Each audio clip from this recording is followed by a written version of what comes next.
episode of the Superhero Ethics Podcast. My name is Matthew, I'm one of your hosts. Paul can't join us this week, but we do have on the line a special guest, Logan, who has been a guest of this show before. I'm very happy to have joining us again. Logan, how are you doing today? I'm well, how are you? Not too bad, not too bad. Logan was a guest of ours a couple of months ago when we talked about V for Vendetta and violence, and I wanted to bring him back today because today we're talking about the movie Logan. And we're going to be talking about the character of Wolverine, how it's portrayed in the movie, and some of the other portrayals that have happened. And to jump right in, Logan, I know this has been a character who's been a real favorite of yours as long as I've known you, going back to high school. What do you love about this character? What really drew you to Wolverine? So Wolverine is the superhero with, a lot of the realities laid bare. Being a superhero is often shown in the most shiny and glimmering light of purity and goodness that you can get. And, he was literally created for, I guess, a darker purpose, but it's a darker purpose that all superheroes serve. So, the embrace of the character even the name of the character Wolverine is like the most ferocious animal you can maybe think of. It's in the same category of animals as the honey badger. So, they're kind of the badasses of the animal world, and it's very well named. Very well named because he goes there where other heroes, where other heroes do go as well, but without a lot of the pearl clutching and hand wringing, which to me just makes it honest. Yeah, I mean, we've talked on other episodes about how there are certain characters who seem to have like Captain America is always portrayed as such like an upright, good, and pure character. And the violence in the way he's portrayed always seems similar. He might get a little bit of blood on his shield, but for the most part, the violence he does it's pretty, it's glorified, it looks like something you can cheer for. It sounds like from what you're saying, the way you've always understood Wolverine, when Wolverine gets bloody, I mean, he gets blood on his hands. Is that pretty accurate? That is accurate, and he's usually smiling about it too, which is even more conflicting for a hero character. So for him, you think he doesn't have that? When you say the hand wringing, say more about that in terms of like what's your perception? Well, there's and I guess this sort of ties into some of my political thoughts as well.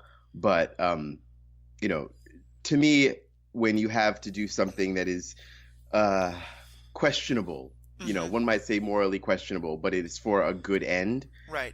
If you're actually doing it for a good end, there's no need to prevaricate about it, in my opinion. And also, I would say in Wolverine's opinion. And there's no need to say, well, it's really, violence is really not good, but since this person was a bad person, I guess it's okay. It's like, no, this person has put themselves against everything that is good for humans. They are an enemy, and they will be put down. And I'm going to go have a quiet lunch afterwards. Right. See, and I have to say that's fascinating, and we're going to get more into this when we talk about the movie itself, because in the portrayals of Wolverine that I've seen, especially in the movie Logan, I had a very different reaction, which is, to me, what I saw was, you're right, I think the character doesn't have a moral problem with the violence. But I think the reason I liked it so much is it really helped me remember how much of a moral problem I have with violence.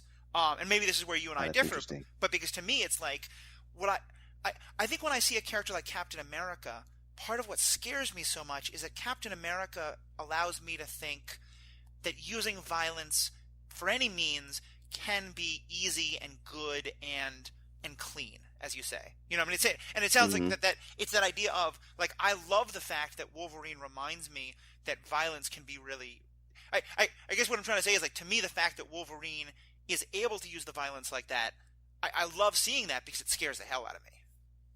Ah, yes. I guess I come from sort of the other end where I view the sanitized violence of most superhero movies as sort of ersatz. It's just like, it's for the kids, and we don't want to show them what's really happening when the Hulk knocks this entire building over and there's people inside it. Yeah, that to me it's unappealing, and just to get to see Wolverine basically unleashed was great. it's just great. And I mean, the violence it was brutal. I mean, Hmm. it was brutal, it was gross, and it was like, I guess for someone with more delicate sensibilities, hard to watch. Hmm. But but that's what's happening. You know Oh what I yeah. mean? That's like it was just very realistic. Well, and to be clear, I think from my perspective, I'm with you in that I don't like as you said, the sort of sanitized violence. Like if I'm seeing violence, I want to see the reality of it. I, Right. I guess it sort of feels like to me, Captain America and the Hulk, those sort of portrayals, they allow us to think of violence without asking hard questions. And I feel like that what Logan did, what Wolverine does, is really push us to say like, hey, wait a minute, if you're going to use violence, you got to really accept all the things violence brings, and are you okay with that? And you and I may have different answers to that question, but I think we both appreciate the fact that it at least makes us ask that question. Definitely. So with that, and we're already getting into this, but let me just kind of frame it. Then it sounds like to your mind, the movie Logan is the version of the character you've wanted to see. Absolutely, absolutely. And as a side note, I actually had to wait to see it because I refused to put any money into the 21st Century Fox company's Hmm. pockets. Yep. And so that was very interesting. When I heard this movie was coming out, I was elated. I mean, I've been waiting since I was like, 9 years old, Uh huh. essentially, to see a movie like this. But I could not in good conscience do it. I cannot say any more than that on a public forum, but I'll say my conscience is clean. I had to do kind of a delicate dance when Doctor Strange came out because I really wanted to see it, but I also didn't want to give money to it given the whitewashing and especially with the issue of Tibet. So I Yeah. totally understand that, and I think with the ethics of this podcast, I have great respect for anyone who, you know, consuming entertainment is always about making those kind of choices. So no, definitely good for you for doing the finding a way to do that. But I also remember when I saw the movie, my first thought was I need to talk to Logan about this because he's been my lifelong like Wolverine fan. I want to know what he thinks. So I'm glad you did get a chance to see the movie in an ethically conscious keeping way. And with that, how did this movie match the kind of thing you wanted to see for Logan? So the only thing that was disappointing about it was that it's, near the end of, I mean, obvious spoiler alert. Um, Yeah, I it's should say this will be full of spoilers for the movie Logan and pretty much for all of the X-Men properties. So if you okay. haven't seen any of those, definitely see them. Spoiler alert given. Go ahead. Yeah, that it was, when he's old and when he's like just he's like at the end of his life. So, the even though the character's amazing and the fighting was great and everything, it was kind of like, oh man, like I had to wait until Yeah. essentially the last movie of him to see what he really is supposed to look like. And as such, it was a little bit of a muted kind of, stiffer version. We're talking about a character who's fought ninjas, Hmm. is accepted as a swordsman in Japan. Like this character is extremely, extremely physically talented and multifaceted, and so a younger story would have been great to see. Having said that, yeah, it was great, and it was Hmm. really it was visceral, and it wasn't a lot of times wasn't pretty, Yeah. but that made it appealing to watch. I mean, I remember, unlike you, I didn't really grow up reading the comic books. I'd seen a little bit of the TV show, but I knew very little about the character.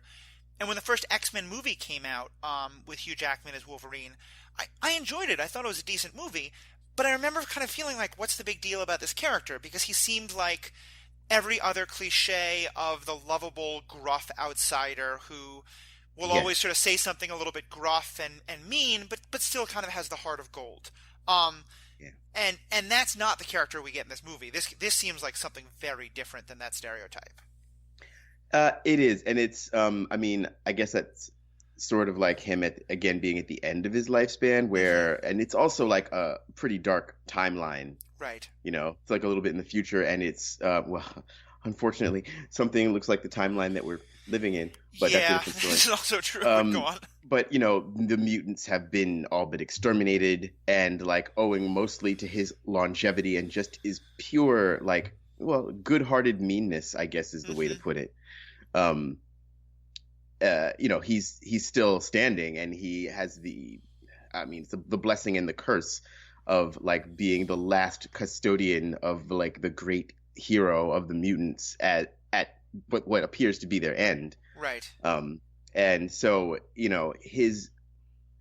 the character is kind of the, in general, the gruff but lovable outsider, and sometimes he's, absolutely vicious and brutal, certainly, but like he's never a character that you can't trust, and that's something that's pretty important, I think, to keep in mind.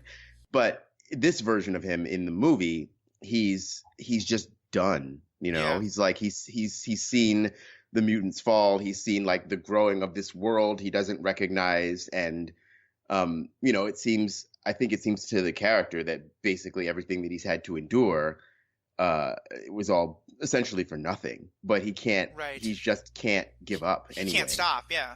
Yeah. I mean, that was Paul and I on other episodes of the podcast have talked about the fact that we're both pretty happy that more and more properties seem to be breaking out of the idea that there's just one specific superhero genre, and that all movies about superheroes have to be the same, and that, to my mind, in a lot of ways, this didn't feel like a traditional superhero movie.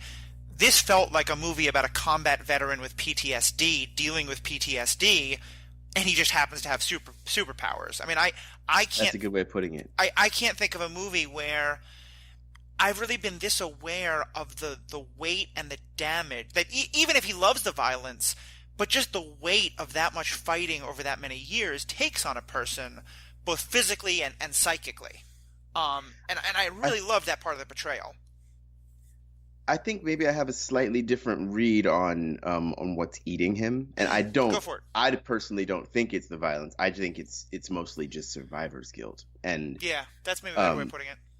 I think like it's not, the violence is not only part of who he is, but like, I mean, I know his natural rage is one thing, but it's amplified in the Weapon X program, and like, Right. it becomes that kind of like berserker rage is sort of a superpower in addition to, just being a part of him. So like, I just don't see that the violence itself or like the things that he's done to people are what's affecting him. It's just, it's basically having done everything right, but that still not being worth anything, and all your friends are dead, and you've got pretty much nothing despite a life of public service. And it seemed to me more like the hero who has realized that the world is not a good place, and they had to fight for it anyway, and they probably have failed, and it's just terrible to have to reckon with, and he's just bitter. Yeah, I think that's probably a better way of saying it, because it's that bitterness and resignation almost of like, he's been trying to fight and losing, or winning every the kind of like, you're winning every battle but losing the war. Yeah. I mean, one scene that really struck me, and I wonder if you have the same reading as that I do, is that scene early in the movie where he's in the limo and he finds the guys, trying to steal things from the limo, and he winds up trying to stop them, and it turns violent, and he winds up killing almost all of them. Yeah. And because what I saw in that scene was, I think you're right, as I think about it, it's not that he like has a moral problem with using violence against these guys. It's just that he's looking at the situation as like, come on, guys, you're all going to die if we do this. I don't want to have to do this. He tries to, Right. He doesn't want to have to fight them. Once it becomes clear he has to fight them, he will fight them, and he has no problem with that. But it just seems like he has this sense of like, why do we have to go through this again? And now that I totally agree, and I feel like that's the only thing that should be like the hero's dilemma. Yeah. It shouldn't be like, oh, I feel bad that I had to, this is a character who has there would be no question whether or not he would punch the Nazi. Let's just throw that out there. Right. But it's like, he's just kind of in this position where he's like, if you hadn't have done what you did, we wouldn't be where we are, but you Right. did, and so now it's on you, Mhm. So it's kind of like, I guess that's part of the resignation, where it's like, you wish the world was good, you wish Right. that people were good, you wish that people could be saved from themselves, but through over 100 years of hard experience that's just not how it is. Mm-hmm.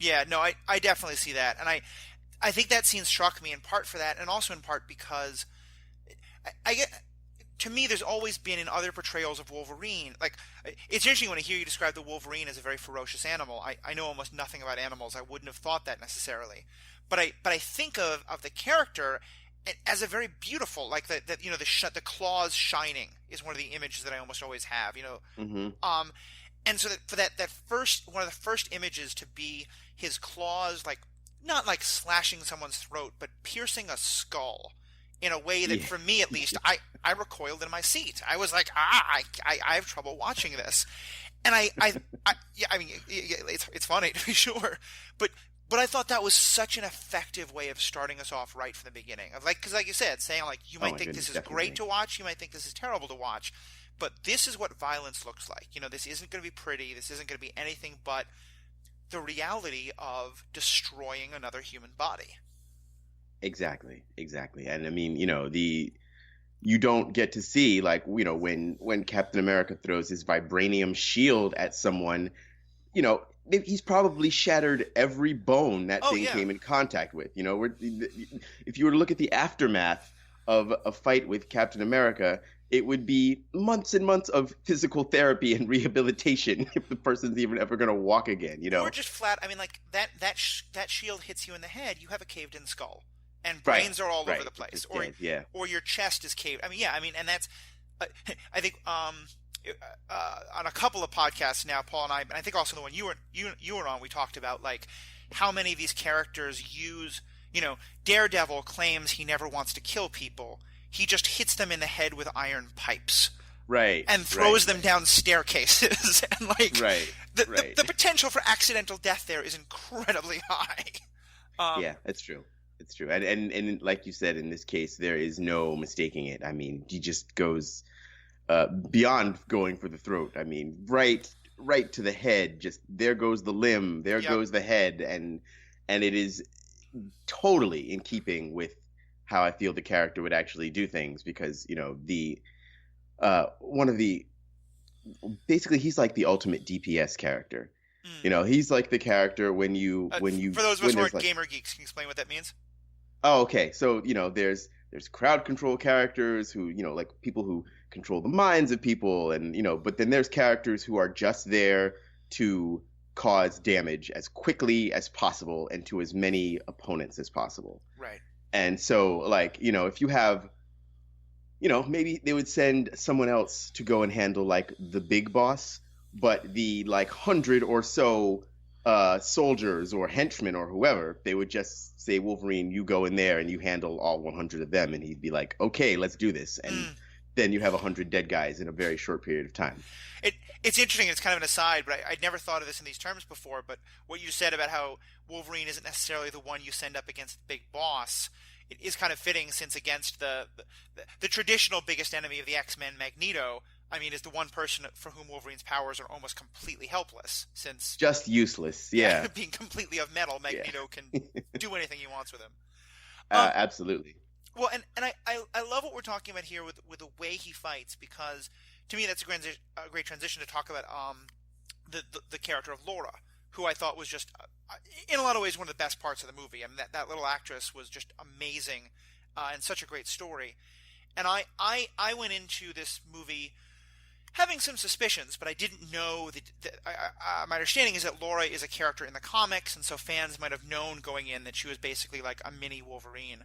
I didn't, and so the first time she uses her violence in almost in that exact same way, I was incredibly struck by, watching the idea that now, okay, we've seen violence that's brutal and grizzled from a 50-year-old man is one thing. Seeing it from an 8 or a 9-year-old girl was just a whole other level of affecting. Um, Definitely. yeah. So Definitely. what was your take on Laura's character?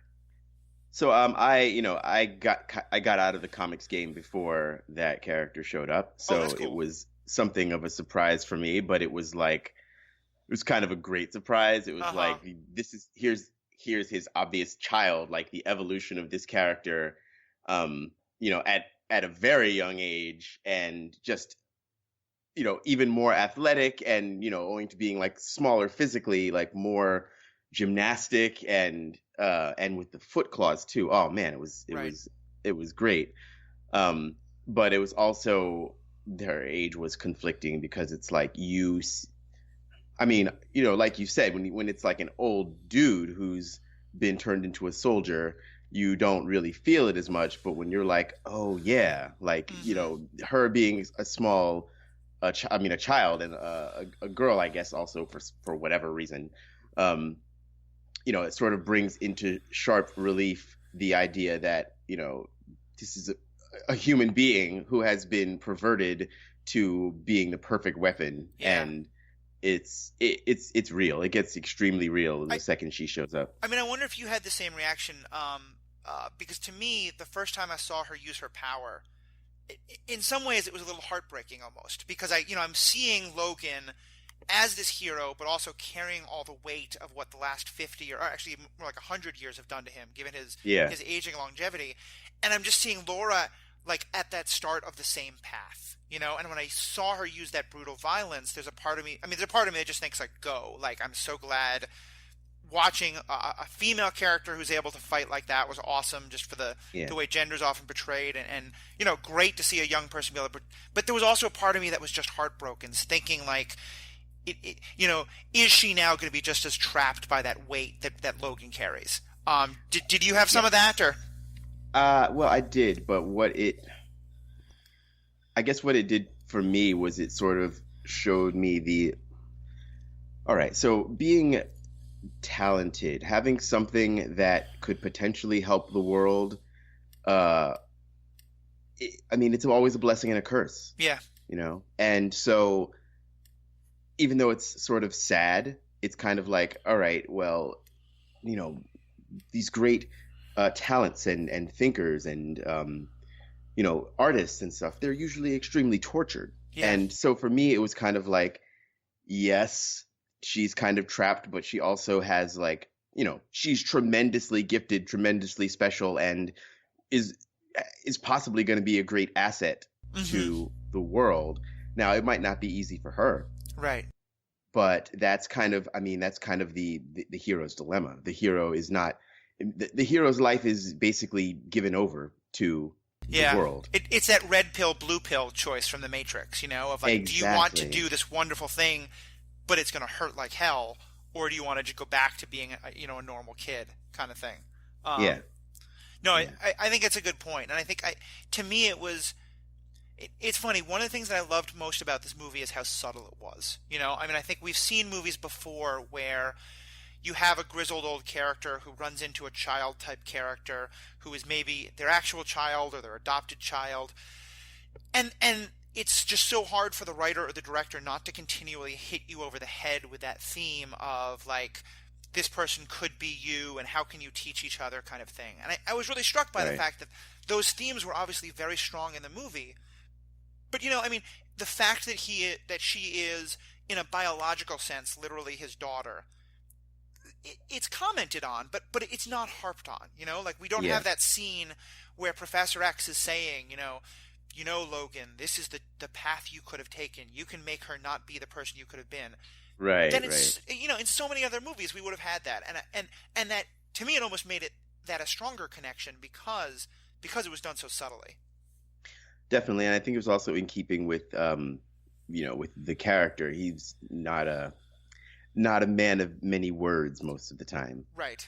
Yeah. So it sort of just went right along with the whole thing, and not a not an effusive, emotionally chatty type of guy. It's So, just so, it's just not the person we're dealing with. so you're saying a scene in which Wolverine and Laura have a long heart to heart, and he tells her like, "Don't grow up the way I did." That wouldn't quite fit your version of the character. Yeah, yeah, not so much, especially not at the point we're given Yeah. of him. He's. I think that he is, in some way, well, no, more than in some way, extremely gladdened by her existence, and I think that's like one of the reasons he's able to like, give his life over. Yeah. Essentially, is because he's like there is a future. There is a future, and there is, I can see myself being passed on, and I have passed on something positive, even though like, I had it terribly, Right. but like we're still in this, and the the character being so there's one of the things about having a power like he has, he's a meat shield basically because he can. And I think that is Right. it's one of the it's like even say nurses or doctors or people who can handle a lot of pain and stress and just who can handle the sort of Yeah. psychic damage. th- They have a great ability, but their gift for having that ability is that they have to use that ability. Yeah. I mean, So I've always thought it's ironic, and tell me if I'm wrong here, but my understanding is that Wolverine's actual only like mutation power is that he can heal incredibly well, right? I mean, like yes. all of the fighting and the people then turn him into a weapon, but that's not integral to his actual mutation, right? Or am I missing Yeah, I something? mean, I think we have heightened senses, but the healing factor is really that's the number one. Yeah, I Yeah. mean that even made like that's why they had to use his genetic material because that's what makes it possible for someone to survive Right. the process of having all that stuff done to them. Hmm. It's just the healing factor. So yeah, it is. It's 100% a blessing and a curse, Right. and it's kind of like even this is sort of a tangent, but like the idea of being a vampire, the worst thing about that would be you get to live forever, but you get to watch Mm. everyone who's not a vampire die off because of your longevity. So it's like by nature, you're going to have a kind of tortured existence. Right. I mean, it's such that like so much of it seems like human philosophy is railing against our mortality, and yet Yeah. the vampire condition is all about saying, well, actually, mortality isn't as bad as the alternative in some ways. Um, Right, right. well, and to go back with the character of Laura, again here, one of the things I saw at the end, and I'm wondering if you saw it the same way, because you know a lot. My version of the character is obviously much more narrow, but he has been this outsider all of his life, and he's always struggled to sort of fit in with the X-Men. He's been on the outside, and it's this constant tension he has with Professor X. And then at the end, one of the things, at least that I got the sense that he is seeing, is that Laura is really accepted into that circle of mutants in a way that he never really was. Am I kind of projecting in there, or do you think? Did you kind of see that too? That on some level, maybe part of why he has hope for her is that she seems to be fully accepted into that group, and to allow herself to be accepted in the way that he always kind of wrestled with. Yeah, I think I don't think it's that he wasn't accepted. I think that he just has always felt like an Mm, outsider. yeah. And also, a lot of that is just, his life arc and the sort of just the way he came up. There's, the outsiderness is less from his powers because he is, I think, the sort of character who would feel alienated from the world even if he weren't a mutant. That's just sort of Mm, part of like, just part of him. And that's actually one of the things that I also like feel simpatico with about the character. It's like you know, being part of groups, but not really feeling like you're really in the group and sort of being able to look at things from outside them, even if you're in them. right. Um, and and so that was pretty powerful. But I think that her, you know, willingness to, or whether it was a question of her being literally more accepted or just her being willing to be part of the group, I Right. think was very heartening for him. And it was great to see. Yeah, to be sure. I mean, and it seems like such a it's wonderful the way they accepted her, and the way he sees that. The way I will say, for me, and I thought this was very powerful, but again, one of the most scary moments in the movie in some ways is that the when the kids are all being chased, and a number of them haven't really used your powers, and I was remember sort of thinking them to myself like, these kids are mutants. Why are they just letting themselves be chased? Um, and then the first time you really get to see most of them use their powers is when one of the really big bad guys, gets knocked down, and they all gather around him, and are all basically using their powers at the same time to kill the guy. Yeah, And I mean, this is one of the most evil people we've met. This is a guy who's tortured children. It is a truly deserved death. And it's a gruesome death, and it's a terrible yeah, death. And I remember yeah, the looks on those kids' faces. Like, there's that part of me that wants to cheer justice. These kids are doing what's right. And there's a part of me that, again, was just flat out terrified because these looked like scary, scary kids in that moment. yeah. I feel like so.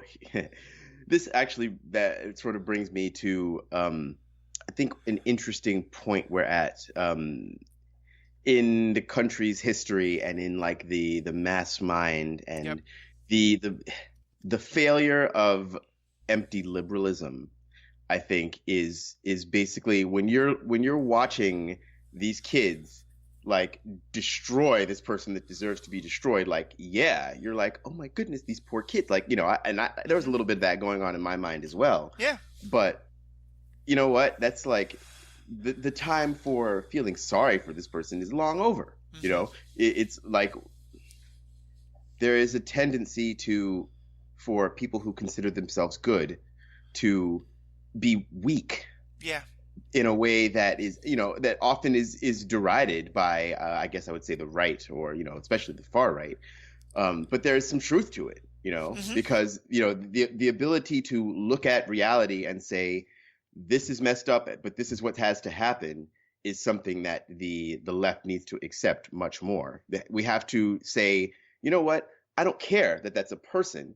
We have to make obviously the idea of being able to parse out the fact that people are complex and no one is all evil or no one is all good and that kind of thing. Okay, yeah, I get that, but at a certain point a person makes decisions or has made enough decisions to where 75% of the things that they've done in the world are evil. I'm Hmm. sorry, that person is now they are now an evil person and they deserve what they get, and we shouldn't feel bad about that, because as we you know tiptoe towards solutions for justice or for the pushing of progressive or liberal or just humanitarian causes, when we are too measured in doing so we lose every time because of our own fear of the violence within us. No, and I think it's that last line of what you said. It's the fear of the violence within us that is for me the issue. Because the fact is, and I am, I have trouble with the idea of any human person ever deciding that someone else deserves to suffer.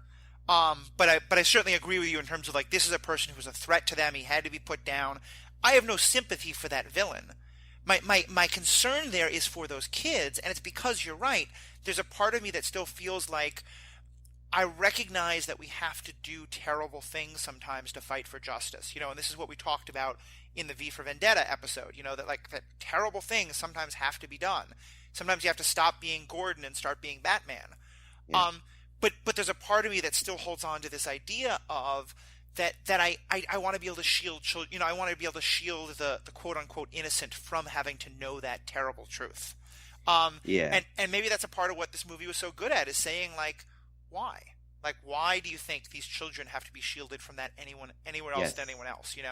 Um, because and I think that's why I like this movie so much is it makes me really challenge those things because I hated seeing that look on those kids' faces, and it made me. I mean, I've spent a lot of time since then wondering why. Why did that trouble me so much? And I think you're right. It's because we still want to hold on to that idea of innocence and purity, and that idea can be a pretty destructive one. Yes. And I mean, and also, one of the biggest things is stigma. I think that, if those kids will grow up having lived with people who have their powers, they see the powers used, they've seen death, they've seen destruction, but they've also seen acceptance. Yeah. And that acceptance is, there are so few things that are not made better just by being able to be accepted in them. Hmm. And, the idea of, violence, just violence is bad. Okay, like I get that that's sort of the axiom you have to go with, but these kids should never be made to feel bad for. First of all, it wasn't their choice, Right. So They like just as much as it wasn't Wolverine's choice in that first scene with the limo driver. Like they both try to avoid this situation.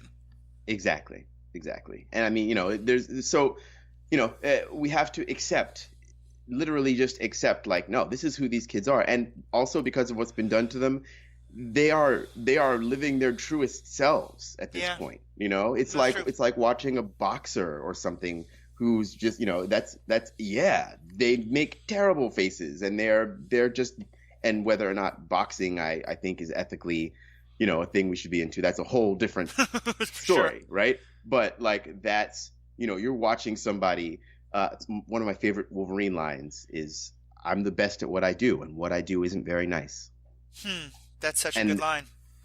and But yeah, that's that like that kind of, isolates the whole thing for me. It's like we do have abilities to, I enjoy martial arts, Hmm. and that involves hitting people as Yeah. hard as you can, and I probably, when I'm fighting, I have made some sort of some faces that make people go like, is this guy normal? Like, what is going on in his head right now? Like, why is he smiling? He's kicking this person. Right. But I was smiling because it's fun and because I worked hard to be good at it, and I was succeeding at it in that moment. And that is, for me, an unalloyed good, Right. especially considering it's an appropriate situation. Right. You don't go out try to find like random strangers to do martial arts on. You're doing it with people who have consented to be a part of that because they're trying to kick you just as much too.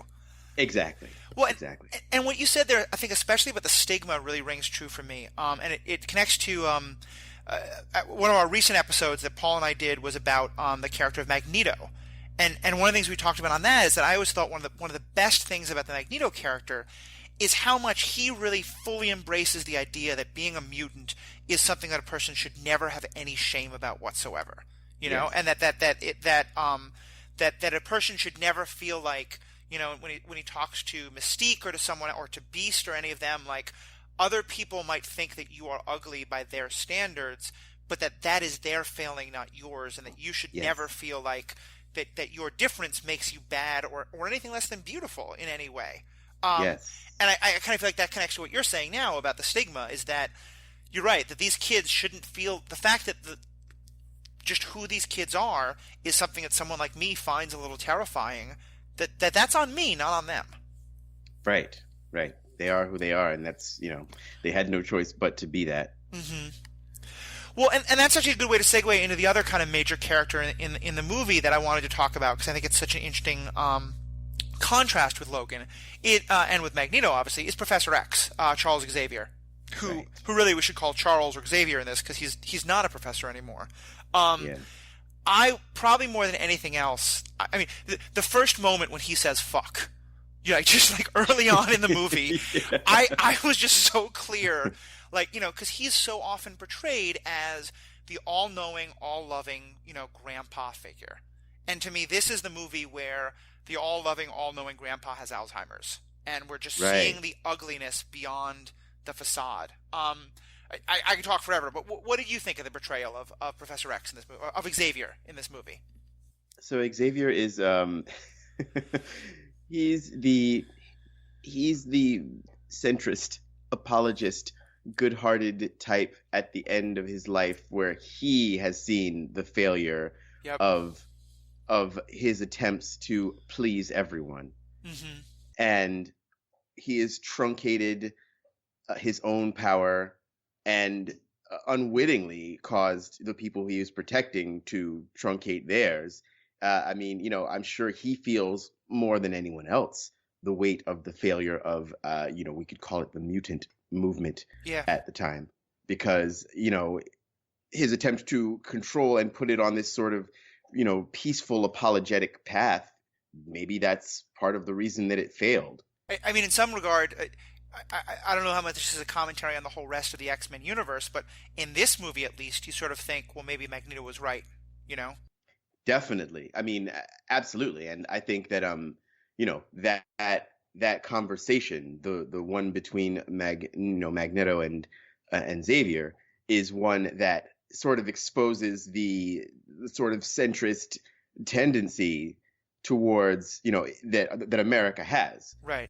Like someone who is the amount of times people say that I am too radical or whatever, to me is it's crazy to me, because I'm like, no, actually what I am is a real centrist. Like, Hmm. you have where the world is right now and where the world should be, and maybe there I'm in the middle of, right? Right. But anything that's called the center in the current political system we have is not the center at all. It's so far to the right, it's ridiculous, because that's just where we are, right? Hmm. But anyway, for me, Magneto is a character who should more often have been a hero, but too often he was a villain, because the idea was that these people who, and even the character of Xavier is complicit in this as well. It's these people with these special gifts that make them so much more interesting and amazing. Even the person who is their greatest leader is telling them to tone it down. Yeah. And Magneto is like, no, don't like turn up. Go ahead, turn up, like do you. And is often looked at as a villain as a result. And to me, that's kind of like uh yeah, the character of Xavier is so interesting in this because he's kind of an extreme failure. Yeah, no, I think you're right, and I think that's one of the, like, as I always saw it. I mean, obviously Wolverine and Magneto were always kind of enemies, but Wolverine in his own way was also just as critical of, you know, of Xavier, because he was so much like, look, I don't, your whole, let's all sing Kumbaya together and hold hands. That's what Wolverine wants no part of. Yeah, And to me, I obviously it's for storytelling reasons, but I also think there's something very powerful about the fact that, you know, of all the things that, of all the people who Xavier tried to sort of keep around him to keep him safe, to, as part of his whole, army, his whole community, at the end of the day, the only one who can now keep him safe and who can take care of him is Wolverine, the one who's always that outsider and who's always kind of standing against what he was talking about. definitely. But which is also like what one of the things I feel um it's the people who will tell you the darkest or most unpleasant things that you can generally trust the most. Right.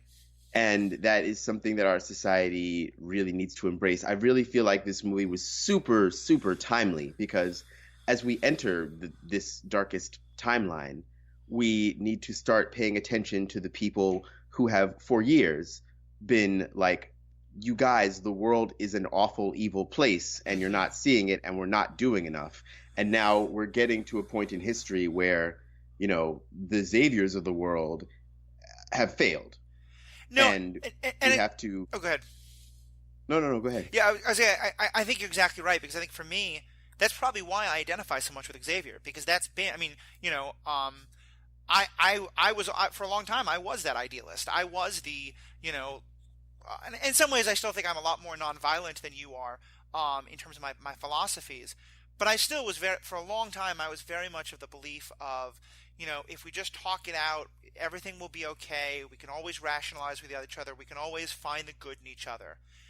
And for me, one of the real heartbreaks of the last 5 years or so has been coming to the realization of not only does that not work, but embracing that philosophy is what makes us so vulnerable to the kind of attacks that we've been under for so long now. And I think that's what I see in Xavier. To me, Xavier is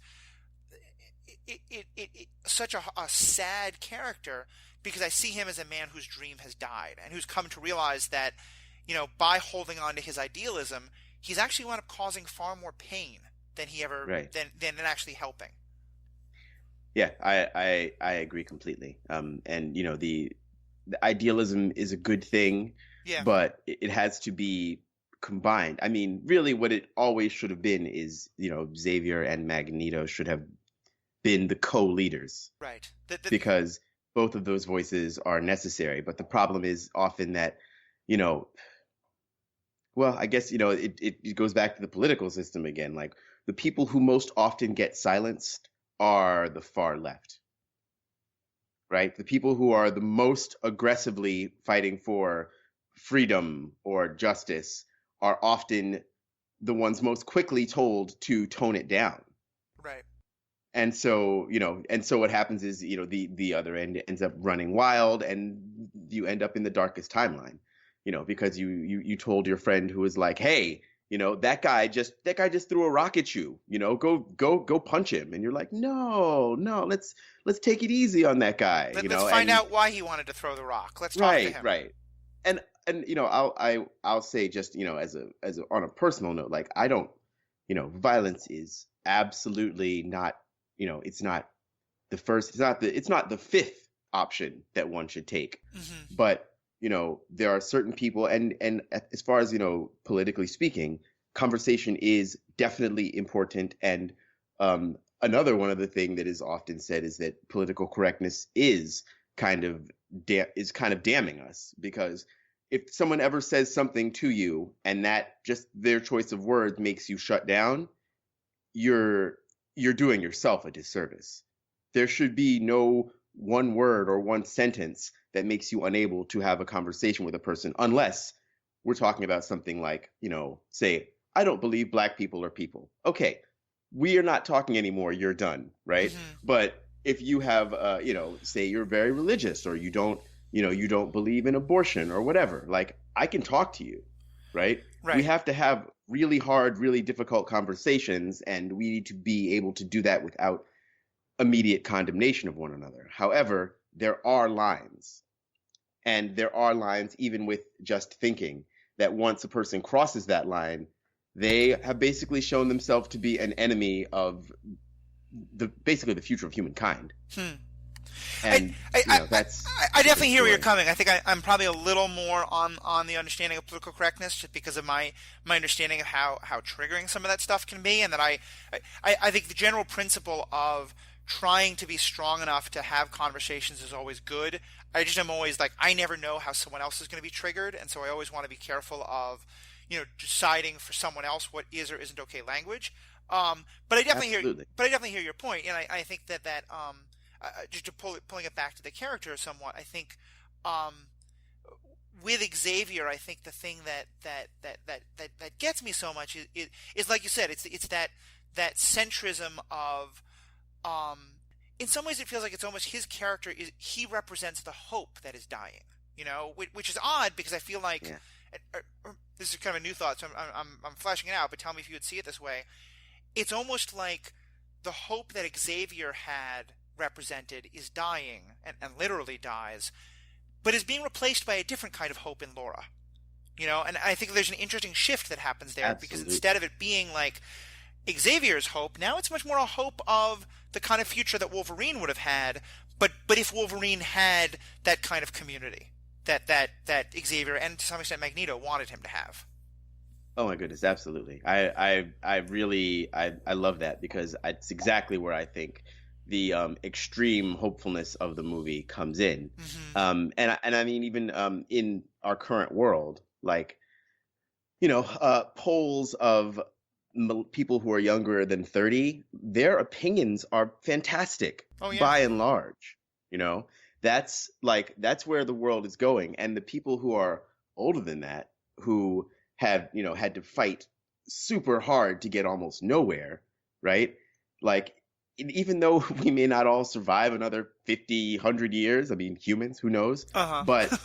the youth now, they do get it, and they accept and understand each other in ways that I'm sure, people who are older but were outsiders for whatever reason, they can look at that and be heartened. Right. That is something that, I mean, that to me was really a great parallel to where the world is now in terms of a lot of things. I mean, just the idea of them all fleeing for the Canadian border was something that I was like, yep, I know what Yeah. that's like. Yeah. Canada's the promised land. I can understand that. Um, Yeah. though I did. This is a total aside, but did you think it was kind of a weird thing? I'm wondering, did you think it was symbolic at all that in the movie they are fleeing for Canada? And in my understanding, Canada is not that the Canadian government did it, but that what happened to Wolverine originally, it all started somewhere in the North Woods of Canada. Like, do you think that's just a weird coincidence, or do you think there was some meaning there?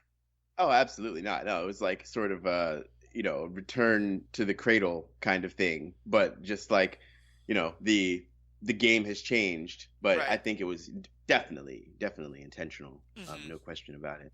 Um, and Well, I think oh, the go the ahead. whole refugee thing was made the movie even more timely. Oh yeah, and I think I've heard the director or the writer say that they actually, as the sort of Trump, like the movie was obviously made before Trump was elected, but that as his campaign was picking up speed, they intentionally sort of punched up the story of the refugee idea and the fleeing refugees for the border because that was such a relevant thing for our own world.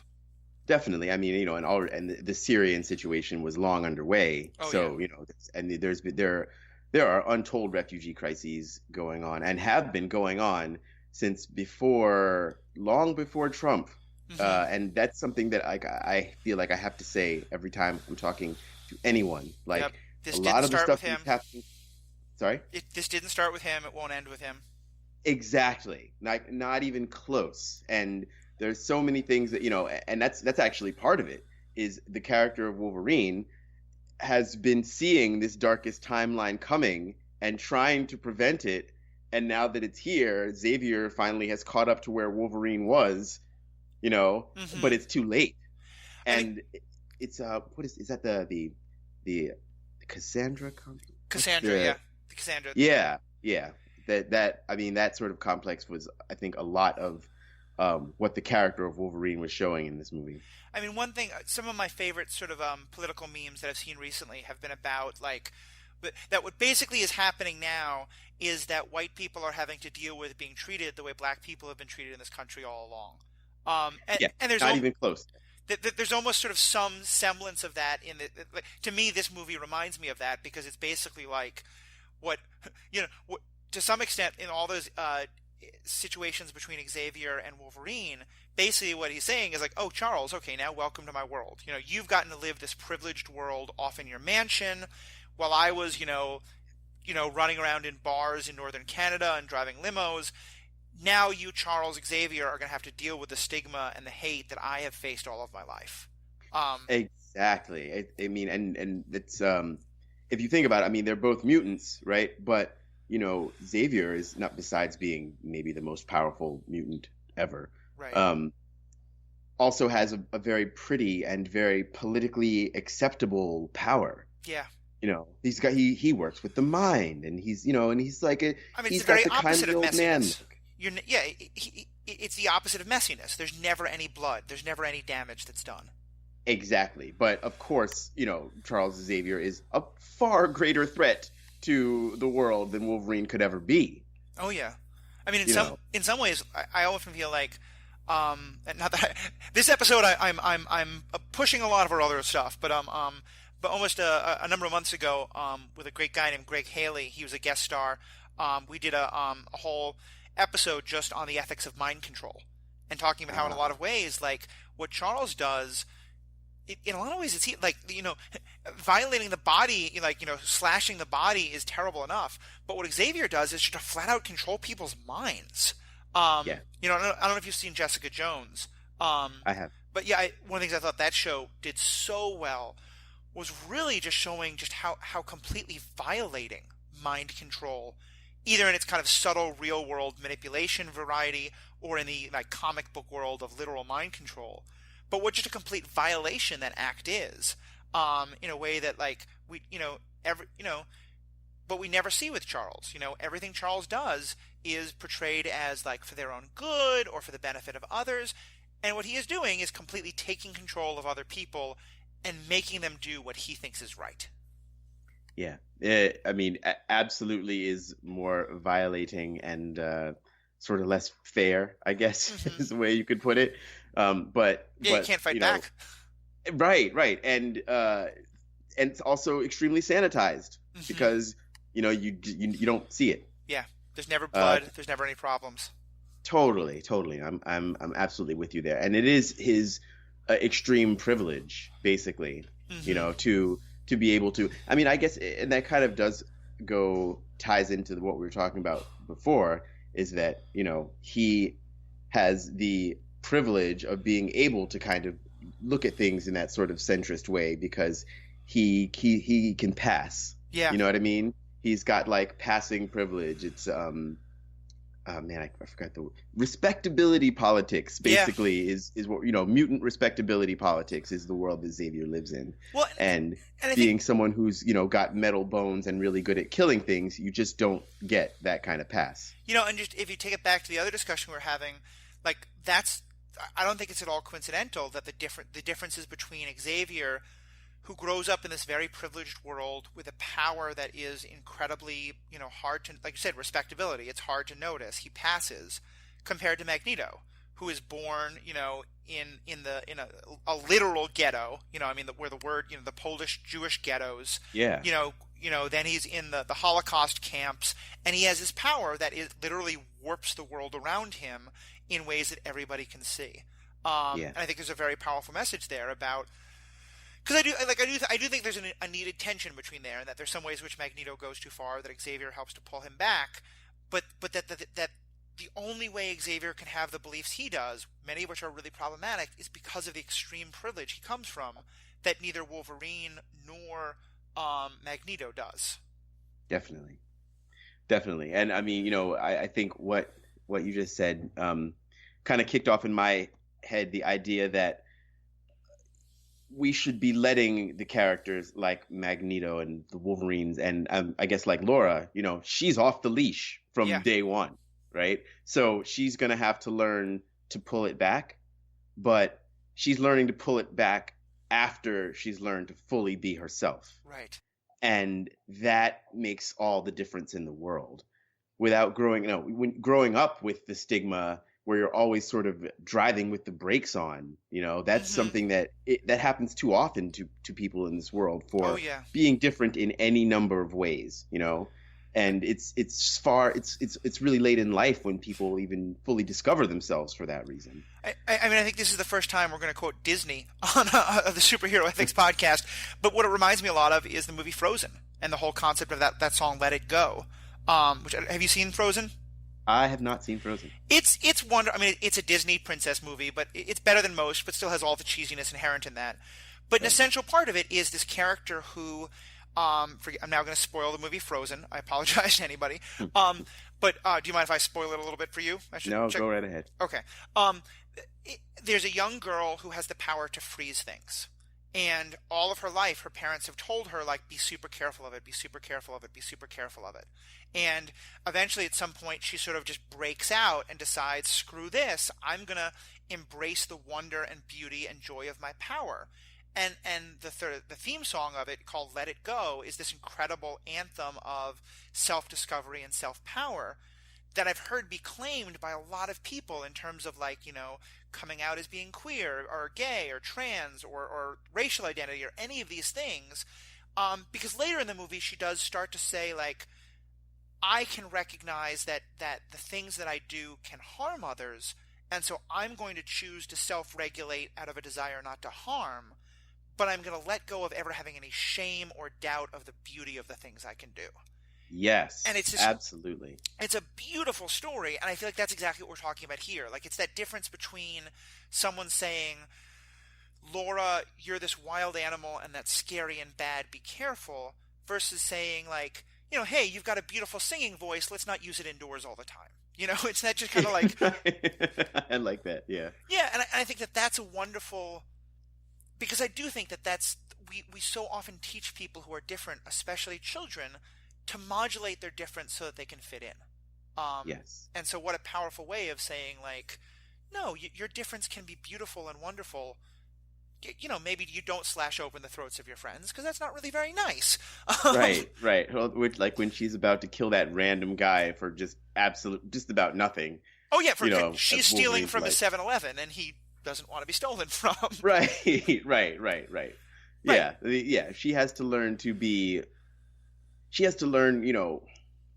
I guess learning how to operate in society is different than uh, learning how to try and transform yourself into what society wants. Yeah, and it's such a subtle line, but it's Yeah. such a good thing to be thinking about. We've gone almost an hour, and I don't want to go too much longer, but I wanted to touch on two quick ideas before we close. One is, I mean, the savior is such a common trope in comic books and superheroes and any kind of movies like that.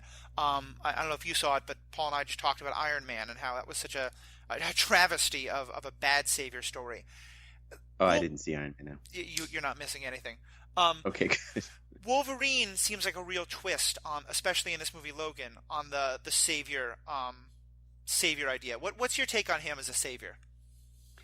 Well, I mean, he very much is. He's like the true savior archetype. Hmm. Um, Especially when oh man, just in every way. I just loved that.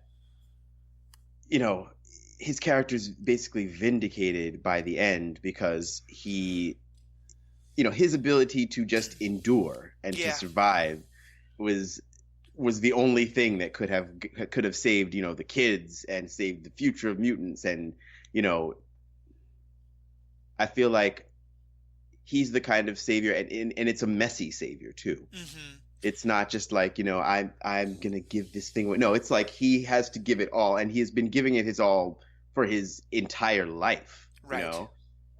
So how he's like wrung out, and I mean, it was kind of a depressing movie. Oh, you very know. much so. Um, except for, and then you get to the end and you're like, oh man, like, yes, yes. He basically like, it's his real daughter, first of all, which is just kind of nice for that sort of, I don't know. There's just something that resonates about that, even for someone that doesn't believe in having kids, but that's a different story too. But he really is able to save his kind, and he also, the way that he looked at the world is also being passed on. It's like literally he's saving them, and Yeah. also it sort of vindicates his worldview. The whole everything sort of comes together, and that little touch where with changing the cross to the X. Oh, that made me cry so hard, and it was such It a was beautiful so moment. good. Yeah. And it. Oh, go on. Oh, go ahead. Well, it was funny to me because, like, I don't think in any way I am myself Christian, and I don't mean to say that in any way I think that the story was trying to tell a Christian story. I think very, very much something else. But there was something that even from that perspective I could really resonate with it, because first of all, just the whole idea of the suffering that he goes through, and the idea of like carrying the suffering of others being a very like what Christ is, theoretically does on the cross. But also just that shift of, because the Christian ideal of the suffering savior, the way it's often presented is so incredibly sanitized, and the switch from the cross to the X, I thought, because of that, was so powerful, because it was a way of saying, like, no, that's not the kind of savior he was his own kind of savior in such a powerful, needed way. That yeah, that one moment is, I think, one of the most powerful of the entire movie. Because just the Yeah. way it captured, and because to me, it's like he takes on all of that for himself, and also that to some extent Laura saves him, because I think he is able to die. Like, he dies, she doesn't save him literally, but she kind of saves him from the hopelessness that he was in. Definitely. And so that Definitely. it's a little bit of a give and take there. I couldn't agree more. I couldn't agree more. And I mean, the X for like I, yes, it was for the X-Men, but also he's Weapon X. Like it was not just, Oh, I hadn't you thought of know, that. Yeah, it was not just, like he's the hero of the X-Men. It's like no, him especially. Like this character especially, his way of looking at things, and in he in some way is like the true father of the new movement, because yeah, he had to embrace these things and wrestle with them and deal with them in for his entire life, in ways that, like, even Xavier didn't get to until he was super old. He's there's something about Wolverine, and I think this was even true, as he's with within the group, within the X-Men. He is kind of like the heart of the team. oh yeah. Well, and that's so interesting because, like, my understanding is that until the X in X Men was always supposed to be for Xavier, um, and Professor X, like Professor X's team, and I think there's an interesting idea of it being like, now that the X is no longer for Xavier, it's now for Project X, it's now for Wolverine. For Weapon X, yeah. I mean, I guess I thought that the X was also something like for the word extraordinary. I don't know. I think Yeah. I think there's a lot of things that it was, but I completely agree though that Hmm. it can be looked at as having switched from the Xavierian Yeah. look at what the X-Men should be versus the Weapon X way. Yeah, My definitely. comic book knowledge is so sparse that take everything I say with a grain of salt. Um, No, I hear. I mean, mine's kind of old too. So Yeah, but that's actually that's a perfect tie-in to the last thing I wanted to talk about, which is, we've been talking about how this movie comes from comic books and it is like kind of different than the normal comic book story. And I thought there was a really interesting, not quite fourth wall breaking, but an interesting bit of self-referentialism, if that's a word that I just made up, but a bit of I'll take it. being self-referencing, in that in the movie world, comic books about the characters exist. And I was just kind of wondering, what was your Yeah. take on that? Because I thought that was such an interesting way of playing with the idea of where is the line between the hero that we worship and the reality that we have to see. I mean, absolutely, absolutely. There's. I think that was a great touch for a lot of reasons. But yeah, because I mean, Wolverine clearly hates the comics, Right. and I think his hatred of it is it's a little bit less. He's saying that he kind of hates him because it's all phony, but I think a lot of it is it's painful Yeah. for him. to just look at the past and like look at, it's like watching the glory days of your youth when you believed that everything was maybe going to be all right, and then you are in a place where it very much is not all right, and it just hurts to look at. But putting them in there definitely shows the divide. But also I think for me it showed that for Laura and for the kids who had grown up on the comics, it was as real as could be. Yeah. So they actually did they took the message of those comics, uh, you know, as basically a source of life, in a way that even someone who lived through them couldn't. Like the reality of the situation may not have been what the comics presented, but I think it also sort of showed how, the fictionalized accounts of important things can be super important to the next generation. Yeah, I mean, as you're talking about that, the word that keeps coming to my mind is mythology. And that like there was Right. basically a mythologized version of Wolverine and the X-Men, and that there's a real problem if we start to think the myth is real. But then also we need myths because myths are part of what give us hope, and myths are part Yeah. of what give us the idea that like, because I mean, one of the, all the, it was interesting when you were talking about being a centrist yourself, because it's like you see, to me, that kind of centrist you're talking about is you see all the brokenness of the world as it is, and you're not going to pull any punches about how real that is, but you also see the possibility of a different kind of a world. And Yeah. to me, that's kind of what the comic, because in a lot of ways, Wolverine isn't that centrist, at least at the start of the movie. He's just, the world is broken and it's always going to be broken, and I don't think it's ever going to be anything but broken. And the comic books, at least as I see it, like them are part of what helped give Laura and the woman who helps Laura at the beginning and the rest of the kids a sense that there is something else possible, even if they don't see it, and even if it's really hard to see with all the brutality around them. Definitely, definitely. And I think also the character of Wolverine has just lost, I mean, well, has lost all hope and enthusiasm, and also forgets that Mm, they did do so much good, yeah, and that that's true. some of the mythology is true, right? Right. It's like, They did defeat in those great evils and stuff like that. exactly, exactly. And it's like, saying, like Martin Luther King, had questionable dealings, was maybe a philanderer and like Hmm. all this stuff. But guess what? He also was one of the greatest men ever to live. And Right. that's no less true. Just because there are things about the reality that are unpleasant does not make the mythological greatness of some heroes Right. still that great. And we can say that, like, yes, he did not cure racism by any means, but people also aren't riding on the backs of buses. Like, there are, like, tangible things that are better, Yeah, because of those heroes. Um, exactly. no, and that, I think that's interesting because I think that's, I mean, there's so many things I think this movie can teach and that are really wonderful lessons. Um, but to me, that's one of them. It's just, it's this wonderful statement about both the need, because it's not saying don't have heroes, don't mythologize heroes, but it's also saying there's a real danger in doing that, so be careful doing that. And I think that that's a, when it's funny because I'm obviously very critical of things like the Captain America and Thor and movies like that, which make Yeah. this just, entirely whitewashed, quite literally, images of heroes. But I'm also just as critical of the like I loved Breaking Bad as a TV show, but I kind of Mhm. hate the idea that like there's just no heroes at all. That kind of world of everyone's an anti-hero. Right.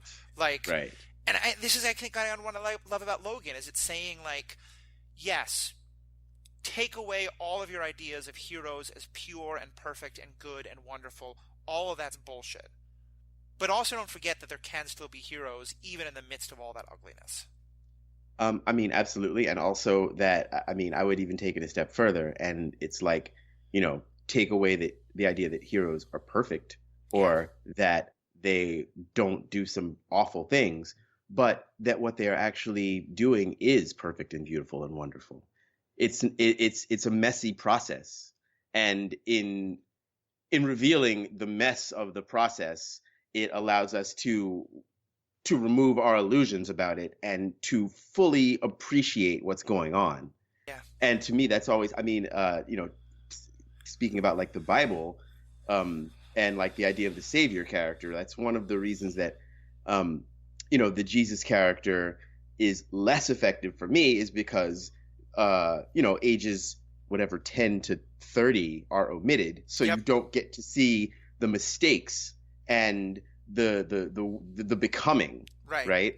I mean, I've read some of the Apocrypha, and it's really interesting because a lot of that's in there. Oh yeah, and there's one story in the gospel, only one, because you're right, they're almost all up, but where little boy Jesus runs away from home and his mother's worried about him. And one of the best sermons I ever heard was about like, put aside how smart little boy Jesus is at the temple. The point of the story is supposed to be that like the idiot kid ran away and scared his mother. Yeah, and then says something saucy when she finds him. Oh, exactly. But you're right. No one ever talks about that because we don't want that image of the perfect Jesus. We want that image of the perfect hero Right, character. Um, right. because no, I think you're right. I think that one of my favorite sayings is never let the perfect be the enemy of the good. And I think we love to we want things to be perfect and up on a pedestal. And then once we see that, they have feet of clay, we want to tear them down. Um, Right. Rather than just saying, okay, they have clay feet, but we have a bad, I think societally speaking, we're bad at averaging. yeah, very And true. the everything's an average. Everything at all times. It's always a moving target. And to say that someone is a good person, you can say those things, right? Good Hmm. people do bad things. They just do way fewer bad things and they do good things. It's Right. pretty simple. It's not even that complicated of an idea, but it's one that we seem to have a hard time, dealing with. And exposing the flaws in any hero for some people destroys that hero. But for me, it's just like, no, that makes it. I'm glad because, man, I have lots of trouble sometimes. Yeah. Sometimes I don't want to get out of bed, or sometimes I'm like, oh, I see this thing that really needs to be done and I don't want to do it. Or I don't want to say something about this because it's going to offend this person, but I know it's something they really need to hear. And you Mm. just need to get over the messiness of reality in order even to be good. Yeah. No, and that's true because I think you know, I I think if you read the comic book Wolverine, he's never going to be able to be a role model. Or not, Wolverine's the wrong idea, but like if you read the comic book version of most heroes, you tell yourself, I can't. This doesn't inspire me to be heroic because I'm not perfect the way that person is. Yeah, You see though the reality of it though, and you can say, okay, I can stumble, I can fall, but I can still do good the way that these other people did. And there's real power there. definitely, definitely. There's, I guess the last thing I'll say, what brings it back actually to the Wolverine character.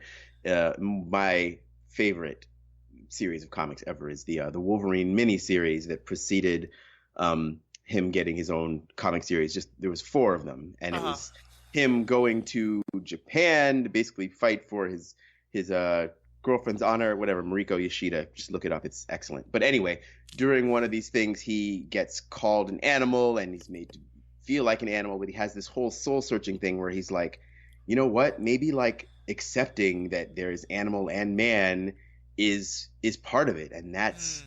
and that's what really this is all about. And it like and after that he goes back and he wins, and it's all that's when the basically the good ending doesn't come until he accepts the fact that, yeah, sometimes the things that my enemies say about me are right, but Yeah. that doesn't make me any less a hero if Hmm. I keep to what I really believe in and I do what I believe to be right. That's really beautiful. I like that a lot. And it that really strikes a tone for me with all the like. I mean, to me, when I look at like Wolverine and Laura in this movie, the first word in terms of how they're similar is that comes to my mind is feral. They both are Yes, embracing that animalistic nature, and I think there's something wonderful about that. Like that doesn't have to change. That you're just still just as much of a person and still just as much of a hero. So, yes. well, awesome. I think that's kind of a good place to wrap up. Any other sort of last thoughts on the movie you wanted to make sure we covered or shared? Or is that gotten it No, all I for you? I think that about does it. Cool, cool. Well, thank you, Logan. It's been awesome having you be on this. For people who want to know more about you and what you're doing, I didn't give you a chance to give much an intro. What are you up to these days? And I know you've just written a book. Where can people find you and your writings and the work you're doing? Okay, so my primary work is with dogs these days. I have a company called Urban Dog Care NYC, urbandogcarenyc.com. You You can find us on Facebook, on Instagram, all over the place there. Um, yeah, that's most of my writings currently about dogs. I wrote a book called Putting Paws to Pavement. That's about the, just working and living with dogs in cities, and it's kind of a tips and but also a little bit of philosophy about how it's actually a very great place. City's a great place to have a dog. I also write about politics and things, but I don't really have a place for all that yet. But you can follow my political Twitter, which is Eye of Unity. I think it's oh my goodness, I completely forget what my Twitter hashtag is. Well, what I will do is in the show notes that'll get posted for this show, I'll make sure to list links to where they can find your book and where they can find your Twitter. That is a great idea. Awesome. All right. Well, thank you, Logan, so much for being a part of this. Thank you for continuing the conversation. Everybody who listened, let us know what you think. Did you love the movie? Did you hate the movie? What's your take on Logan as a hero? What's your take on Laura as a hero? Tweet at us. You can find us on both Twitter and Facebook at Superhero Ethics, all is one word. You can also search for us on iTunes or Stitcher. Leave a review there. It's a great way for other people to find it. Let us know what you think. We'd love to hear feedback from you on this or whatever topic dear to this character in this movie is on your mind. So on behalf of myself, Logan, and Paul, who know would want to join us, thanks, everyone. Have a good day.